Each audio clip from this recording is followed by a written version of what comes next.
It's 5 in the morning in Rohtak, Haryana. Cold. The kind of cold that gets into your bones. And there's a line of men that stretches down the street and around the corner. Some of them wrapped in blankets.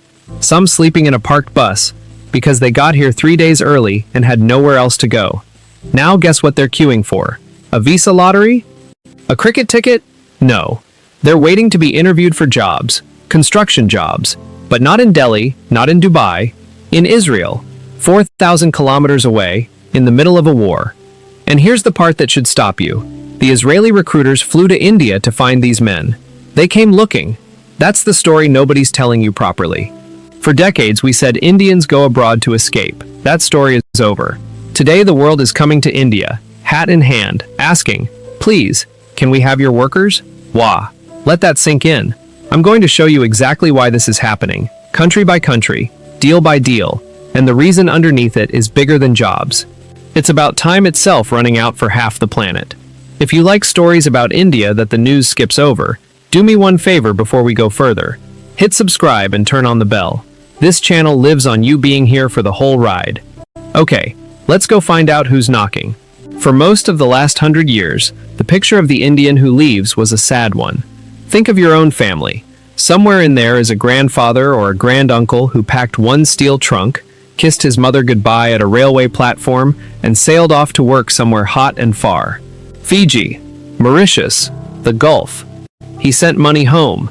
He came back maybe once a decade. That was migration. It was survival, and it was one-directional. You left because home couldn't hold you. That's the version we grew up hearing.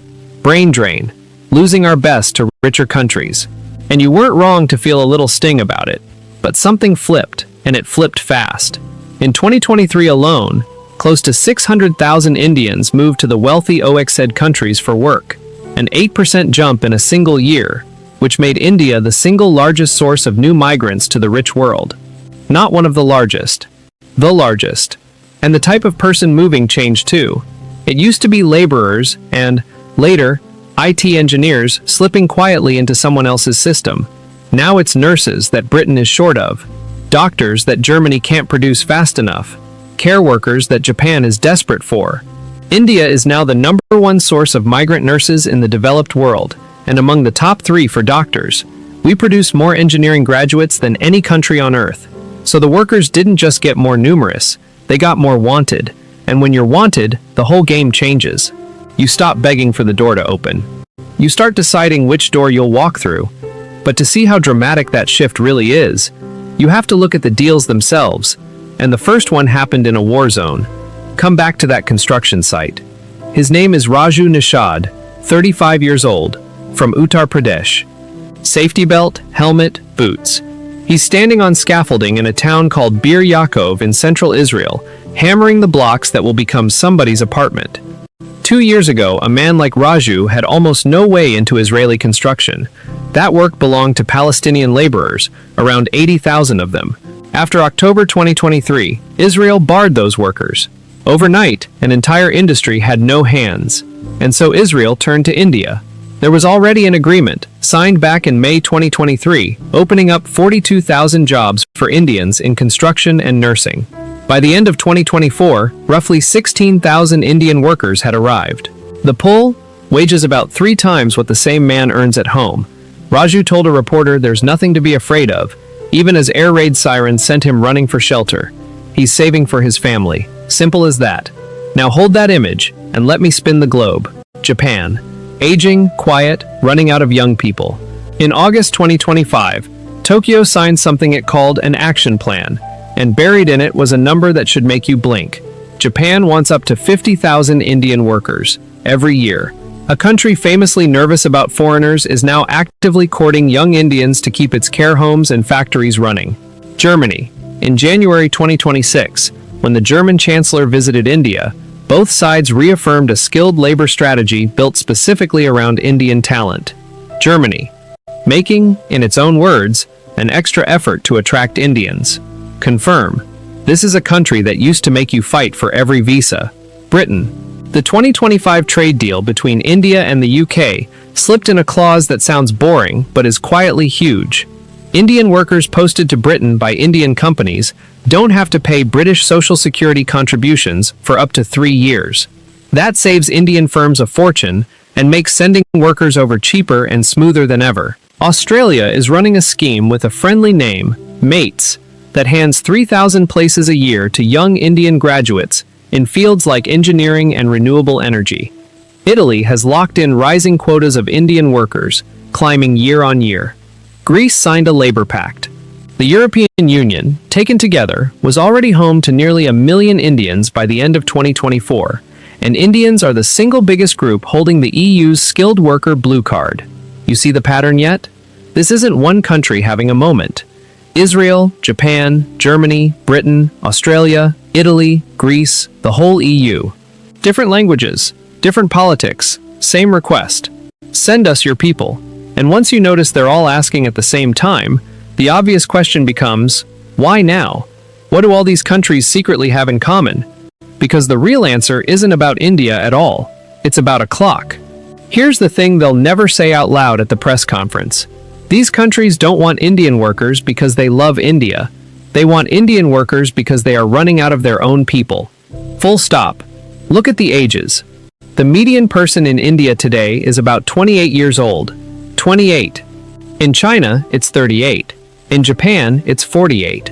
Read those 3 numbers again, slowly, because that gap is the entire story of the next 50 years. Japan's population has been shrinking since 2010.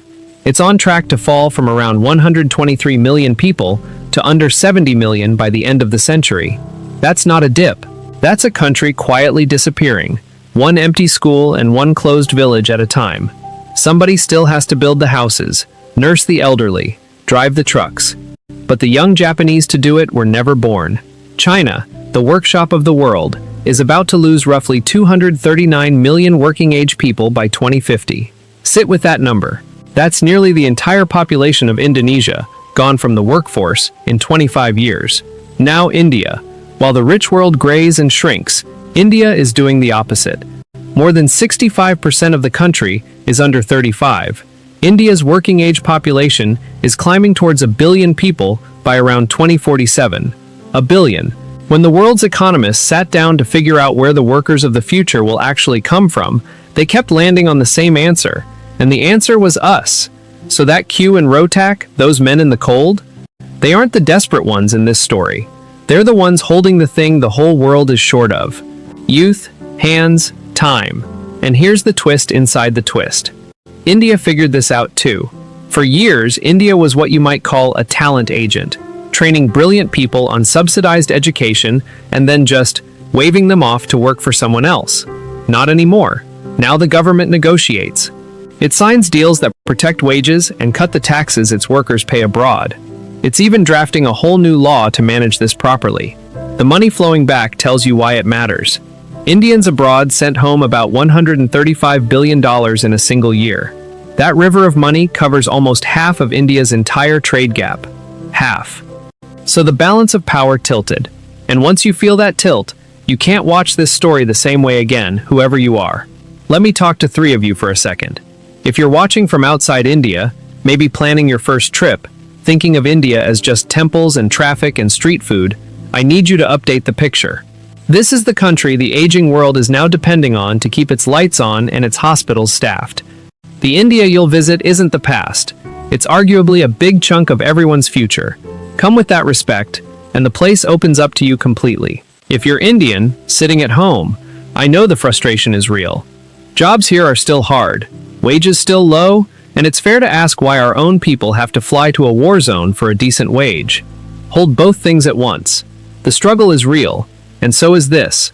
The same world that once looked down on the Indian laborer is now standing in Delhi asking for him by name. Your grandfather left with one trunk and a prayer. Today, a nurse from Kerala flies out with a signed government contract and a plane full of people just like her. That is not the same story. That is a promotion for an entire nation. And if you're part of the diaspora, watching this far from home with a little ache in your chest, this one's for you especially.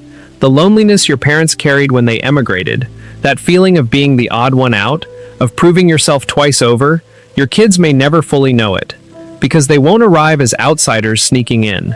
They'll arrive as the exact people the country was waiting for. Somewhere your grandmother is smiling at that. That's what a demographic shift actually feels like when it stops being a chart and becomes your family. So here's what I keep turning over, and I want your honest answer in the comments. If the whole world now needs Indian workers this badly, does India send them out and cash the checks? Or does it keep that talent home and build the future here? There's no easy answer, and I genuinely go back and forth on it. Tell me where you land, and tell me which country surprised you the most. My bet is Japan.